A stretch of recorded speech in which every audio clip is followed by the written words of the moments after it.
ఇప్పుడైతే చేపల పులుసు అయితే పెడుతున్నానండి. ఫస్ట్గా ఆయిల్ వేసుకున్నాను. ఆయిల్ వేసుకొని ఆవాలు వేసుకొని తర్వాత ఉల్లిపాయలు పచ్చిమిరపకాయలు వేసుకున్నానండి. అల్లం వెల్లుల్లి పేస్ట్ కూడా వేసుకున్నాను. వేగినాక కొంచెం కారం పసుపు వేసేసి దాంట్లో టమాటా రసం వేసానండి. టమాటా రసం దగ్గర అవ్వాలండి.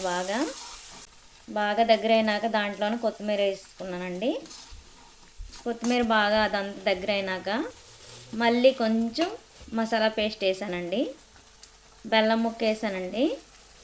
వేసినాక అదంతా ముందుగానే నేను చేప ముక్కలకి పసుపు కారం లైట్గా అల్లం వెల్లుల్లి పేస్టు కొంచెం ఆయిల్ వేసి పెట్టుకున్నానండి.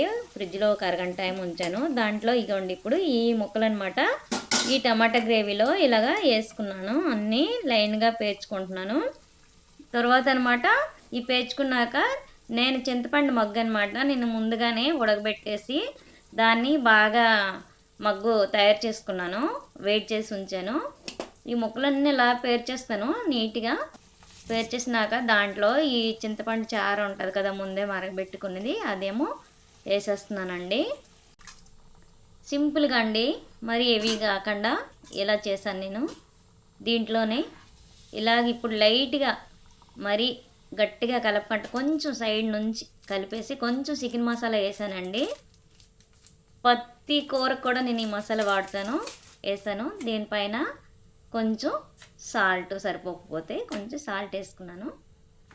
తర్వాత ఇప్పుడు బాగా దగ్గర కొంచెం అవ్వాలండి.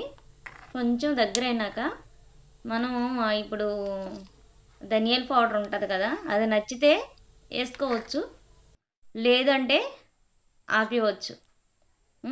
ఎందుకంటే కొంతమందికి ధనియాల పౌడర్ వేస్తే నచ్చదు. చూడండి ఎంత బాగా వచ్చాయో చేప ముక్కలుగా ఎంత బాగా వచ్చాయి. చెదిరిపోకుండా మంచిగా పీసుల్లోకి వస్తాయండి. చారు కూడా మంచి చిక్కదనంగా మంచిగా పలసగా కాకుండా చిక్కగా కాకుండా అలా వచ్చింది. నేను ఫ్రై కూడా చేశానండో కొన్ని ముక్కలు చూసారా ఎంత బాగా చేశానో. ఫ్రైకి ఏమీ ఎక్కువ వేయలేదండి. కొంచెం పసుపు కారం కొంచెం కార్న్ఫ్లవర్ పౌడరు కొంచెం శనగపిండి వేసానండి. కొంచెం కారం పసుపు మసాలా కొంచెం వేసి కలిపేసి అల్లం వెల్లుల్లి పేస్ట్ వేసి కలిపాను కదా ఇలా పెట్టానండి. ఒక్కొక్కటి పాన్ పైన చూడండి.